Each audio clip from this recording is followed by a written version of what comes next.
Bom dia, meus irmãos. Que nosso Senhor continue nos abençoando. Amém?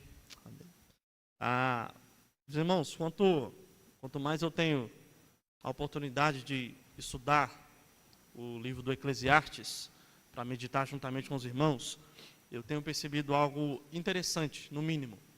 Porque geralmente quando nós pensamos sobre evangelho e a pregação do evangelho às outras pessoas, geralmente nós lembramos ou somos arremetidos ali diretamente aos evangelhos, né?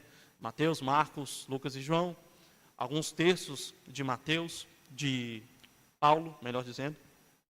Mas quanto mais eu tenho estudado o livro do Eclesiastes, eu percebo que o livro do Eclesiastes realmente pode e deve ser usado para falar da mensagem de Cristo Jesus, que pode mudar a nossa vida.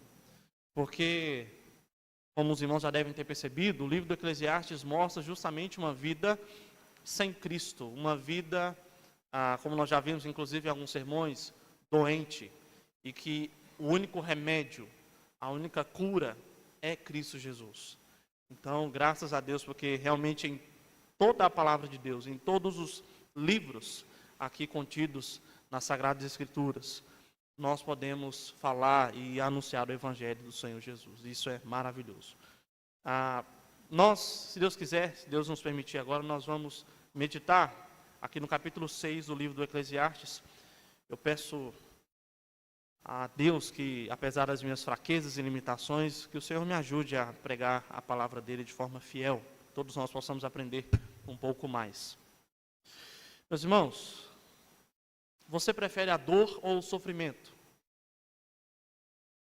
Não se engane, elas não são iguais. Quem sente dor, sofre, obviamente sofre. Mas nem sempre quem sofre, ele sente alguma dor.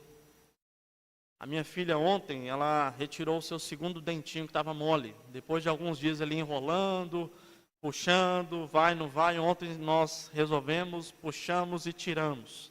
Doeu na hora, ela chorou um pouco. Mas depois de alguns instantes e um açaí bem gelado, a dor passou, ela ficou recuperada, ela já estava tranquila. Mas o sofrimento é diferente. O sofrimento, ele não necessariamente faz você sentir alguma dor física. O sofrimento, não há como você pegar, colocar a mão no sofrimento, passar alguma coisa, algum remédio no sofrimento. O sofrimento, ele vem de dentro muitas vezes e por isso muitos até conseguem disfarçar, mas ele ainda está lá, o sofrimento ainda está lá. Hoje, nós veremos, se Deus assim nos permitir, que existem pessoas, na verdade um tipo de pessoa, que embora ela possa não sentir dor externa, de forma externa, mas ela está fadada a sofrer algumas coisas que estão no seu DNA. Ela está fadada a sofrer algumas coisas, a menos que aconteça algo sobrenatural na vida dela. Nesse livro do Eclesiastes, o pregador, ele nos pega pela mão, ele nos mostra a respeito do homem mundano, como o homem mundano vive e para que ele vive. E nós aprendemos já algumas coisas. Se no início nós pensávamos que o livro do Eclesiastes falava de uma pessoa de fora da igreja, não é? Um ímpio que não serve a Deus e que, portanto, ele só serve ao que ele está vendo. Agora, nós temos aprendido que, por via das vezes, o nosso homem mundano, ele emerge do nosso coração.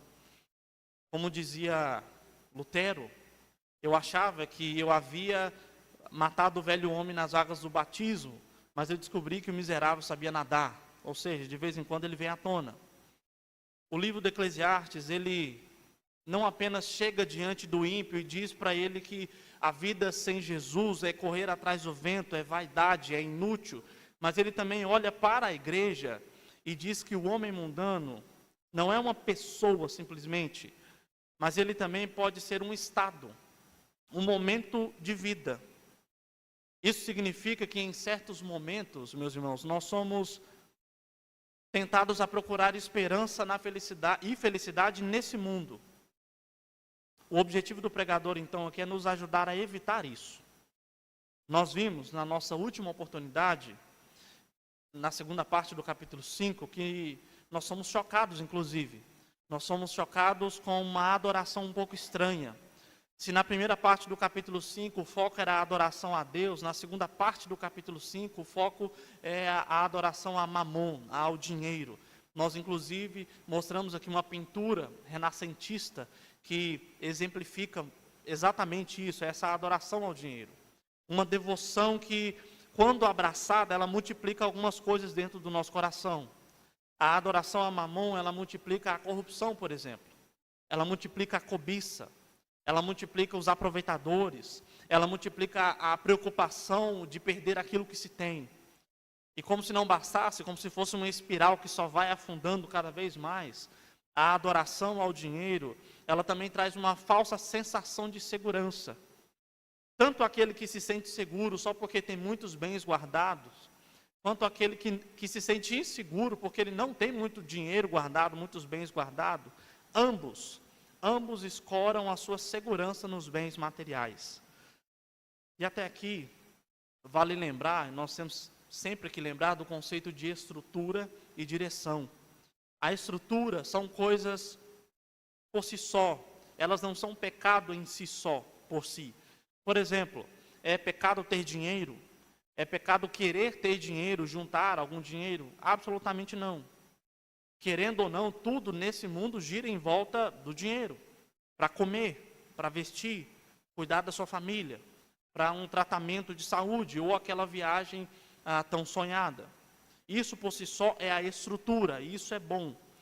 O problema é a direção que nós damos a essas coisas. Qual é, afinal, o status que o dinheiro ou os seus bens têm no seu coração? Tendo você bens ou não, dinheiro ou não, qual é o status? No final do capítulo 5, nós percebemos que para o homem mundano, o dinheiro ele tem o status de uma divindade. Ele é uma divindade, ele serve ao dinheiro, o dinheiro comanda ele, o dinheiro faz ele escravo. Porém, no finalzinho do capítulo 5, nós vimos que aquele que tem o Senhor como o seu Deus, de fato e de verdade, aquele que tem o Senhor no centro do seu coração, ele possui o próprio Senhor como herança. A sua herança não é aquilo que ele vê, a sua herança é o próprio Deus. Então, na última oportunidade, eu particularmente fui confrontado, e espero que os irmãos tenham sido também, confrontado no meio de toda essa idolatria pelo material, nós somos confrontados e chamados a sermos uns remanescentes, aqueles que buscam o Senhor acima de todas as coisas.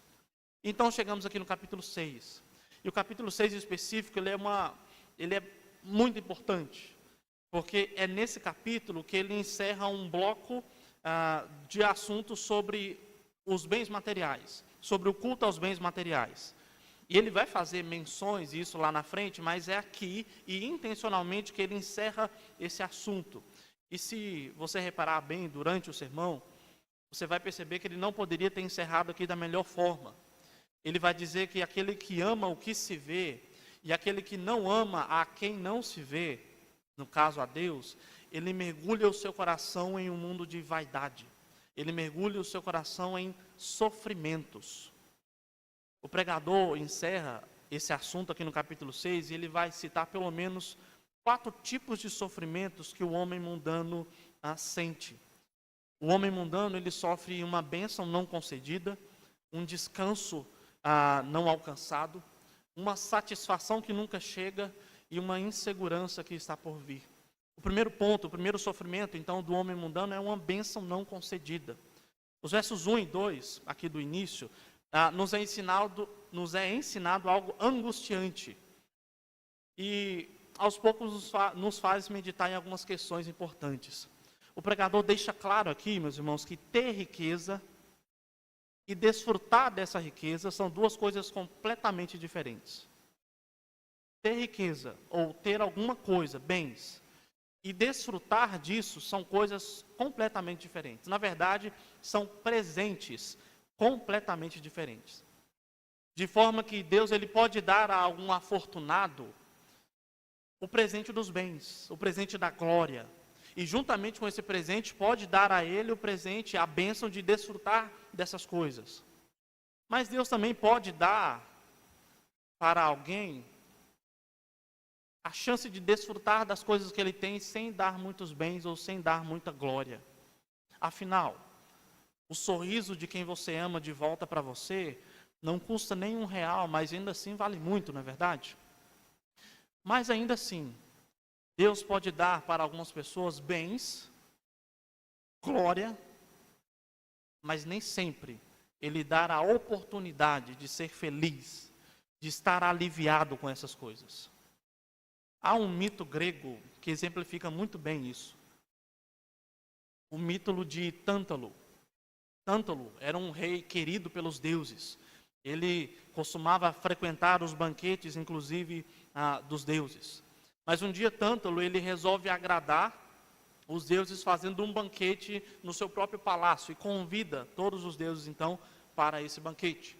Só que o prato principal servido aos deuses foi o seu próprio filho cozido. Os deuses então ficam indignados com tamanha audácia e sentenciam Tântalo a um castigo eterno e cruel. Tântalo deveria passar a eternidade cercado de água até o queixo e com galhos frondosos, cheios de frutas, acima da sua cabeça, por toda a eternidade.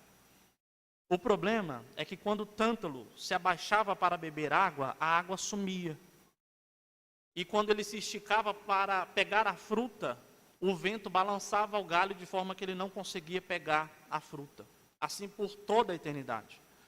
Tântalo ele tinha toda a água disponível, mas ele não podia beber, mesmo com uma sede eterna. Ele tinha toda a fruta necessária para matar a sua fome, porém ele não podia pegá-las para comer, mesmo com uma fome eterna. A situação que o pregador mostra aqui no texto, ela é ainda mais angustiante do que a de Tântalo, porque além do homem mundano ter recebido os seus bens, ter disponível os bens, mas ele não consegue usufruir desses bens, no final do verso 2 é dito que outra pessoa ainda usufrui dos seus bens, e não ele mesmo. Não é ele. Mas eu quero que os irmãos percebam algo importante aqui. Deus abençoou com riqueza, bens, honra, tudo o que a alma queria, mas Ele abençoou um homem mundano. Como nós já vimos em alguns textos passados, o servo do Senhor, Deus dá a ele o prazer de beber e comer e desfrutar do fruto do seu trabalho, mas aqui não, porque se trata de um ímpio. A palavra homens aqui do texto, no versículo 1, no hebraico é Adão. Adão. Alguns comentaristas dizem que essa palavra se refere aos descendentes da natureza adâmica, aqueles pecadores não eleitos, os caídos mesmo. Então, mesmo para o ímpio, Deus dá riqueza. Deus abençoa eles com riqueza e honra e glória. Mas por quê? Por que que às vezes nós olhamos externamente e externamente, parece que Deus pode estar tratando melhor os ímpios do que o seu povo? Por que que parece que às vezes Deus diz mais sims ao ímpio e mais nãos aos crentes? Eu me lembro de quando eu era adolescente, não faz tanto tempo assim, eu morava em um setor na periferia da cidade. Ou seja, o setor era cercado de pasto, mata e córregos. E um dia os meus amigos me chamam para tomar banho no córrego, né? As mães dos amigos deixavam eles ir, não se importavam com isso. Era comum. Então, nesse dia eu cheguei para minha mãe, pedi para ela para eu ir, ela não deixou. Meu filho, córrego é perigoso, né? Vocês vão sozinhos, não tem adulto lá, é melhor não. Mas eu fiquei chateado. Fiquei extremamente chateado, afinal. Isso é uma clara demonstração de que a minha mãe não me ama. A minha mãe não vê o quanto eu quero ser feliz. As outras mães deixam, e só a minha que não. Ela não me ama. Obviamente que eu não falei isso em voz alta, senão eu não estava aqui contando essa história. Mas eu me lembro que a minha mãe me viu com um bicão gigantesco, né? Ela olhou para mim e ela disse a pior coisa que eu poderia ouvir naquele momento. Ela olhou para mim e disse: vai. E eu fui. Foi bom. Até eu esbarrar em uma caixa de maribondo e voltar com a minha cara toda inchada. Meus irmãos, quem disse que todo o presente de Deus, que todo o sim de Deus é uma bênção? Quem disse isso? Veja o que Paulo diz: por isso, Deus os entregou à impureza, pelos desejos do coração deles, para desonrarem o seu corpo entre si. Romanos 1, 24. Aquilo que o mundo tanto se gaba, inclusive eles gostam de jogar na cara do crente, inclusive, que eles podem satisfazer os desejos do seu coração. Eles podem entregar os seus corpos a todo tipo de prazer que eles querem. Perceba, o texto diz, como Paulo vai dizer, Deus os entregou. Pode ir, vai. E eles se gabam dessa liberdade. Mas quem disse que isso é uma bênção? Quem disse que isso de fato é uma coisa boa? Você realmente quer esse presente? Você quer que Deus te solte? Meus irmãos, algumas vezes, enquanto eu estou escrevendo o sermão e estudando para o sermão, eu acredito que isso já aconteceu com os meus pastores aqui também. Algumas vezes dá vontade de, no meio do sermão, você simplesmente parar e começar a orar, porque você se sente tão chocado com aquilo que você acabou de aprender e você quase chora, ou até chora às vezes. E exatamente nesse ponto, me deu essa vontade e eu acabei escrevendo. A minha oração foi curta. E quando eu fiz essa pergunta para mim mesmo, será que você realmente quer esse presente? Você realmente quer que Deus te solte? A minha oração foi, olha, que eu e os meus irmãos nunca venhamos a receber esse maldito presente. Que o desejo meu e dos meus irmãos seja o de ser escravos do amor de Deus, pelos méritos de Cristo. Que nós nunca, meus irmãos, venhamos a receber esse presente aqui. Vimos que um dos sofrimentos do homem mundano é uma bênção não concedida. A de desfrutar dessa felicidade, ele não tem essa bênção, ele não tem esse presente, mesmo recebendo a sua tal liberdade ou libertinagem. Agora veremos um outro sofrimento, o sofrimento de um descanso não alcançado. Este segundo aqui, flagelo, é explicado através de dois exemplos extremos, que vai dos versos 3 a 6. O primeiro exemplo é de alguém que supostamente pode viver muitos anos, talvez ele seja até imortal, é um exemplo extremo.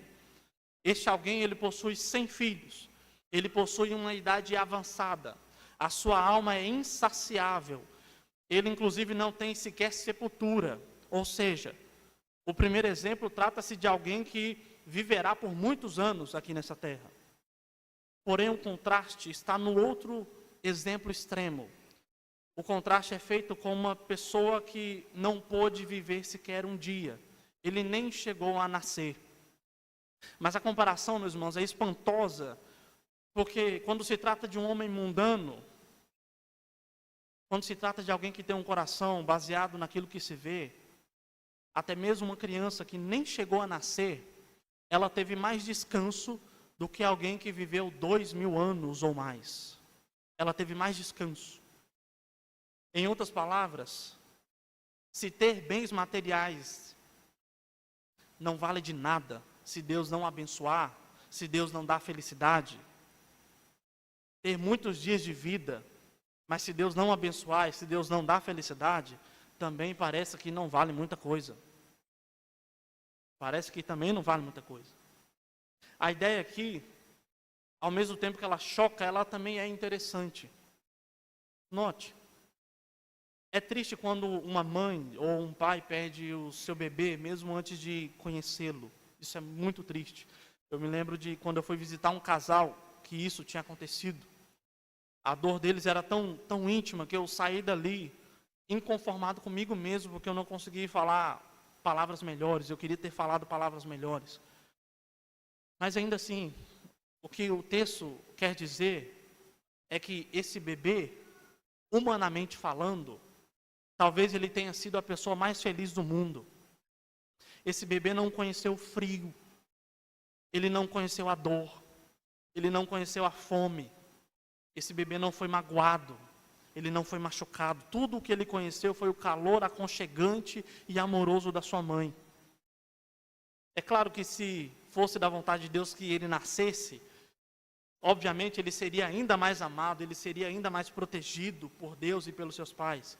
Mas mesmo assim, esse bebê teve mais descanso do que muitas pessoas hoje em dia, no auge dos seus 30, 40, 50 anos, mas que são escravos dos seus próprios desejos, são escravos daquilo que ele mesmo tem, daquilo que ele vê.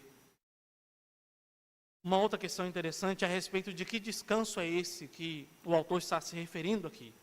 A construção hebraica do versículo 5, ela começa a apontar para isso.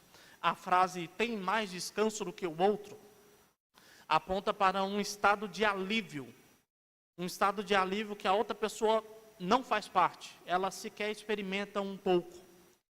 Inclusive, alguns sugerem que o pregador, ele usa de um discurso aqui, na verdade de uma retórica, para fazer a igreja concluir o que ele começou a falar. É como se eu dissesse o seguinte: mais vale um pássaro na mão, e os irmãos, do que dois voando. O autor, aqui no versículo 6, ele parece usar esse mesmo artifício, quando ele diz: ainda que aquele vivesse 2 vezes 1000 anos, mas não gozasse o bem. E perceba, ele não termina a frase, ele faz uma outra pergunta. É como se o pregador dissesse e esperasse que a igreja respondesse o seguinte: mesmo que alguém viva muitos anos, ainda assim, se ele não tiver descanso no Senhor, uma criança que não nasceu é mais feliz do que ele. Uma criança que não nasceu teve mais descanso do que ele. Veja bem, o texto não está dizendo que um bebê, ele é inocente. Ele é inocente, não é isso. Não é esse o ponto. O ponto principal é que viver uma vida que não seja para a glória de Deus, mas viver uma vida que é para a sua própria glória, é vaidade. É inútil. E mesmo um bebê que só conheceu o útero da sua mãe teve mais alívio do que ele. Porque afinal de contas, o homem mundano não terá descanso. Nem aqui e nem na outra vida. Ou na mesma vida após a morte. Então até aqui, vimos que o sofrimento do homem mundano são uma bênção não concedida, que é desfrutar de uma felicidade. Vimos sobre um descanso não alcançado. E agora veremos sobre uma satisfação que nunca chega, dos versos 7 a 9. No versículo 7, o pregador, ele faz um jogo de palavras que acaba ensinando também algumas coisas importantes. Ele começa dizendo que todo homem trabalha para a sua boca. E à primeira vista, a gente lê essa frase e entende o seguinte: ele está falando de comida. Todo homem trabalha para comer, para saciar a sua fome. A questão é que nenhuma das perguntas que ele usa como exemplo, no versículo 8, faz referência à comida. A primeira pergunta nos leva a uma conclusão de que, mesmo o sábio, que leva vantagem sobre o tolo, nenhum dos dois, afinal de contas, leva vantagem alguma. Pois os dois vão trabalhar para viver, para comer, para encher a sua boca. A segunda pergunta, ela é um pouco mais difícil de ser interpretada, porque ela tem algumas possíveis traduções, mas a ideia no geral seria de que mesmo o pobre, se ele tomasse vantagem sobre o outro, ou mesmo se ele vivesse de uma forma melhor do que o outro, ainda assim, ele é como todos os outros, ele trabalha para a sua boca.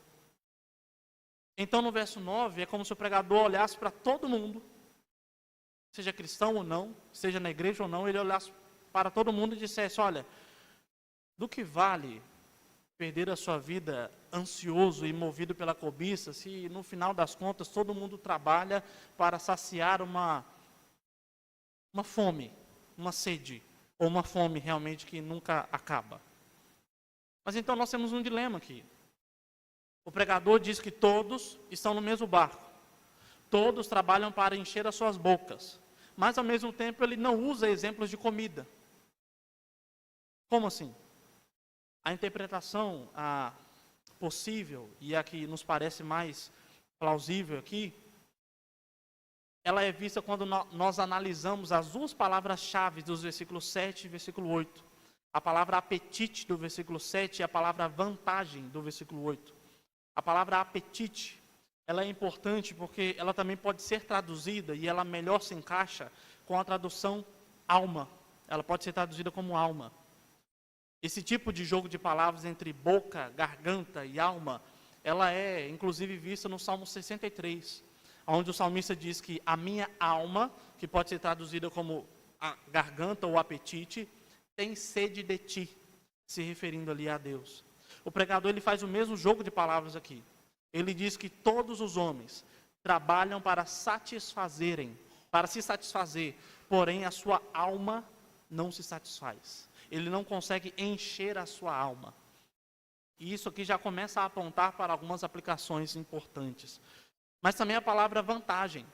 Segundo alguns comentaristas, o sentido dessa palavra significa um benefício duradouro, um benefício que não passa.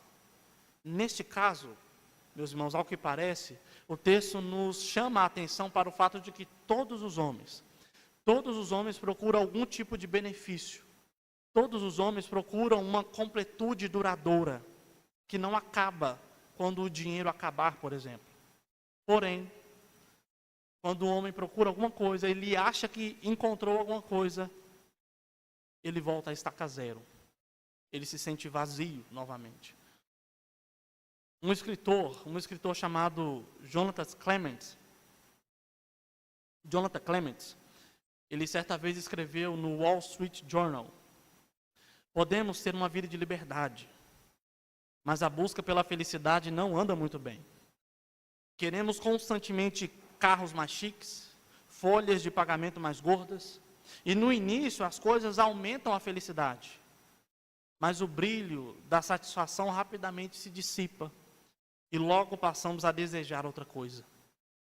O que Clements deseja, consciente ou inconscientemente aqui, de fato, não pode ser alcançado por nada debaixo do sol. Nada debaixo do sol. Veja bem, esse sentimento de não completude, nós já sentimos isso. Todos nós, inclusive, sentimos de vez em quando. Pega uma criança, por exemplo. Uma criança, quando ganha um brinquedo novo, é o melhor presente do mundo. Para ela não precisa de mais nada, ela está completa. Ela não precisa nem de comer, nem de dormir, nem de beber água. Ela encontrou o que ela estava procurando. Porém, nós sabemos o que acontece depois de alguns instantes, porque já aconteceu conosco, inclusive. Aquele sentimento vai acabando, e ela percebe que no final das contas nada mudou. Está tudo a mesma coisa. Já aconteceu conosco quando você, por exemplo, foi comprar aquela roupa que você tanto queria, aquele carro, ou foi fazer aquela viagem que você achou que estava precisando. E no final você viu que não era o que você precisava. Não eram essas coisas. O que você precisava não estava lá. E é por isso que uma das frases mais lindas de Agostinho de Hipona, na sua obra Confissões, ele vai dizer: tarde vos amei. Ó beleza tão antiga e tão nova, tarde vos amei. Habitavas dentro e eu lá fora a procurar-te. Não está lá, não está neste mundo. Vimos até aqui que os sofrimentos do ímpio, do homem mundano, é uma bênção não concedida, um cansaço um descanso não alcançado e uma satisfação que nunca chega. E por último veremos o último sofrimento é a incerteza do que está por vir, dos versos 10 a 12. Essa última sessão, meus irmãos, do capítulo 6, ela possui alguns aspectos importantes. O primeiro deles é que o versos 9 e o verso 10 é literalmente o meio do livro. No livro hebraico, no original hebraico, é literalmente o meio, o miolo do livro. E aqui, inclusive, o autor parece que ele encerra um assunto e já começa a nos preparar para os assuntos que ainda virão. Mas, por enquanto, ele diz que o homem mundano aqui, ele não consegue ser feliz de verdade, ele não consegue descanso, ele não consegue satisfação, mas ele relembra de algo ainda mais angustiante. O homem mundano também está preso nesse tempo. O Dr. Thomas Kruger vai dizer que o verso 10, ele remete ao capítulo 3, aonde vai dizer que tudo tem o seu tempo determinado. O verso 10 diz que tudo já foi nomeado, tudo já tem nome. E o mais impressionante, alguém que não é um homem, deu o nome a todas as coisas. Alguém nomeou todas as coisas. E de forma e de verdade, não há nada novo debaixo do sol. Não há nada novo debaixo do céu. E ao mesmo tempo, tudo já foi determinado, tudo já foi nomeado. Inclusive, quem determinou, quem nomeou, não pode ser questionado. A palavra contender, aí desse versículo significa argumentar contra. Dá a ideia de alguém que olha para o mundo e vê que tudo já está nomeado, ele olha para ele mesmo e vê que ele já sabe da sua natureza, então ele não consegue sequer argumentar contra quem é maior do que ele, como o texto vai dizer, apontando aqui para Deus. O versículo 11, ele continua essa discussão, inclusive, a tradução da Nova Almeida atualizada, talvez seja uma tradução um pouco mais clara, eu vou ler aqui para os irmãos, do versículo 11. Quando aumentam as palavras, aumenta a vaidade. Qual o proveito que se tem disso? É como se o pregador dissesse o seguinte: olha, cuidado, você sabe que tudo já está determinado, e você sabe que você não pode contra-argumentar de forma desrespeitosa com aquele que determinou todas as coisas. Cuidado, porque nas muitas palavras há vaidade. Cuidado, porque nas muitas palavras você pode falar o que não deve. E os versos 12 e 13 reforçam ainda mais esse alerta. Meus irmãos, como é que nós chamamos, como é que se chama mesmo aquela ação de quando nós reclamamos porque as coisas não estão do jeito que nós queremos, ou as coisas não estão acontecendo do jeito que nós queremos? O pregador, ele alerta aqui para um pecado do homem mundano, sim, mas um pecado que às vezes nós caímos também, a murmuração. O que eu estou passando é culpa sua, Deus. Deus, o Senhor não está no controle de todas as coisas? Será mesmo que o Senhor está no controle de todas as coisas? Deus, eu não recebi aquela resposta que eu tanto queria. Veja bem, meus irmãos, não é pecado você abrir o seu coração diante de Deus e dizer que você não está entendendo algumas coisas. Homens de Deus nas Escrituras fizeram isso. Senhor, acaso eu vou poder adorar o Senhor na sepultura? Senhor, por que eu estou sofrendo isso? Lembra que o Senhor fez uma aliança conosco? Mas o que todos esses desabafos que nós encontramos nas Escrituras, o que eles têm em comum? Em nenhum desses desabafos, por assim dizer, a soberania de Deus foi colocada em xeque. Nenhum desses homens de Deus aqui questionaram se Deus estava no controle ou não. Eles simplesmente disseram: Senhor, eu não estou entendendo o que o Senhor quer para a minha vida. Eu não estou entendendo porque eu estou passando por isso. Eu não estou entendendo porque isso está acontecendo. A diferença, então, da reclamação, do desabafo para a murmuração, é que na murmuração nós colocamos em xeque se Deus de fato está no controle de todas as coisas. Na murmuração, nós duvidamos se realmente, de fato, Deus está no controle das circunstâncias da nossa vida. E isso, muitas vezes, meus irmãos, é causado, principalmente nos dias de hoje, por aquela palavrinha tão famosa e tão comentada nos dias de hoje, a ansiedade. Muitos, por sucumbirem à ansiedade, começam a murmurar contra Deus. Será que Deus realmente está no controle? Eu não sei o que vai acontecer. Eu não sei o que vai acontecer naquele tratamento. Eu não sei o que vai acontecer naqueles meus estudos. Eu não sei o que vai acontecer na minha família. E aí nós começamos a duvidar do controle de Deus. Mas tem algo que na Bíblia é impressionante. Que por mais que nós pensemos, e essa é uma cultura muito contemporânea, de que os sentimentos são irracionais, a Bíblia, às vezes, parte do princípio de que o cristão ele tem a capacidade de controlar as suas emoções do coração. Por exemplo, em passagens como o que Paulo vai dizer, alegrai-vos, outra vez te digo, ou vos digo, alegrai-vos. Ali é uma ordem. Paulo entende, de alguma forma, que nós, a igreja, consegue obedecer a uma ordem de ser feliz em toda e qualquer situação. Jesus vai dizer, lá no Sermão do Monte, não andeis ansiosos. Ali é uma ordem. Está no imperativo. Meus irmãos, ao contrário do homem mundano, ao contrário daquele que tem a sua vida nesse mundo e confia nas coisas simplesmente desse mundo, o cristão ele pode descansar em Deus, mesmo não sabendo o que virá. Ele pode descansar em Deus porque Deus está no controle de cada aspecto da nossa vida. Deus está no controle de cada centímetro quadrado desse universo. E por isso que, ao contrário, o homem mundano, então, ele sofre. Ele sofre com o que ele não sabe, o que ainda vai vir, porque ele murmura contra Deus e contra o universo, porque as coisas não estão acontecendo do jeito que ele quer. E ele murmura enquanto caminha para o inferno. Partindo aqui para a conclusão, veja, o Evangelho ele não promete uma vida sem dor. Em nenhum lugar nós vamos ver essa promessa. O próprio Jesus diz que no mundo nós vamos ter aflições. E se você parar para pensar, a dor às vezes até é boa. Nascer dói, crescer dói. Até para ter um corpo saudável dói. Afinal, sem dor, sem ganho, não é? Durante a história, milhares de pessoas sofreram por causa do Evangelho. Homens foram torturados por causa do Evangelho. Mulheres, ainda segurando as suas crianças, foram devoradas por leões por causa do Evangelho.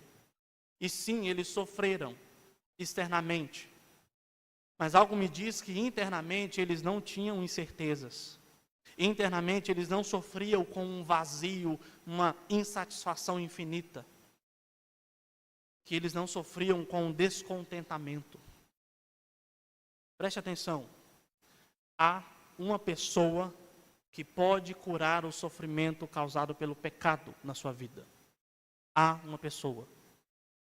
Aquele que sofre por conta de uma felicidade que não consegue usufruir, saiba que mesmo tendo pouco, com Jesus você tem muito.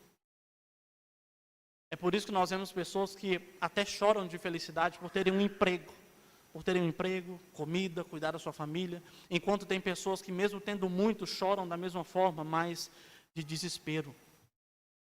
Aquele que sofre com o seu coração cansado, não consegue descansar, perdido.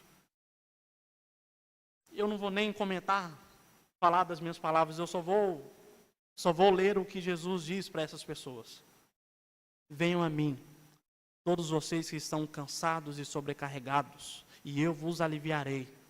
Tomem sobre vocês o meu jugo e aprendam de mim, porque sou manso e humilde de coração. E vocês acharão descanso para a sua alma, porque o meu jugo é suave e o meu fardo é leve. Mateus 11, 28 a 30. Para você que não encontra satisfação no seu coração, nós acabamos de cantar aqui. Satisfação é ter a Cristo. E não há melhor prazer já visto. Eu sou de Jesus e agora eu sinto o quê? Uma satisfação sem fim. Se o vazio no seu coração é do tamanho de Deus, não faz muito sentido tentar preencher esse vazio com coisas menores. Não faz muito sentido. Por isso, saiba que se você sente alguma desses sofrimentos, ou se você vier a sentir algum desses sofrimentos, você precisa mudar a sua forma de viver. Você precisa mudar o seu viver. O problema é que você não consegue fazer isso sozinho, de forma natural. É necessário que algo sobrenatural aconteça. Mas graças a Deus, porque Deus nos amou de tal forma, que enviou o seu único filho para morrer no nosso lugar. Por isso que nós podemos dizer, e inclusive cantar, que Jesus Cristo mudou o meu viver. Nós vamos orar agora, logo após nós cantaremos esse cântico. Logo após o cântico, o pastor está com a palavra para impetrar a bênção. Ó Deus, Senhor, em nome do Senhor Jesus, nós te pedimos que o Senhor nos confronte o nosso coração, ó Deus, todas as vezes em que nós deixamos o nosso homem mundano, ó Deus, emergir. Ó Deus, em nome do Senhor Jesus, que nós possamos nos aproximar cada vez mais do Senhor, para que esses sofrimentos da insatisfação, do cansaço, do não descanso, ó Deus, do nosso coração, ó Deus, esses sofrimentos da ansiedade do que ainda está por vir, esses sofrimentos, ó Deus, do confiar, ó Deus, naquilo que se vê, em nome do Senhor Jesus, ó Deus, retire esse sofrimento de nós. Nos ajude a descansar em Ti. Nos ajude, ó Deus, a ter contentamento no Senhor. Nos ajude, ó Deus, a de fato a ter satisfação no Senhor. Obrigado, ó Deus, pela Tua palavra, que quando exposta, nós somos expostos diante dela. Não permita, ó Deus, que nós venhamos a nos esquecer da Tua palavra e desses ensinamentos. Nos ajude, ó Deus, a viver no Senhor. E obrigado, porque pela Tua graça, pelo sangue do Teu Filho amado Jesus Cristo, ó Deus, nós temos a nossa vida completamente transformada. Em nome do Senhor Jesus, aqui nós te agradecemos. Amém.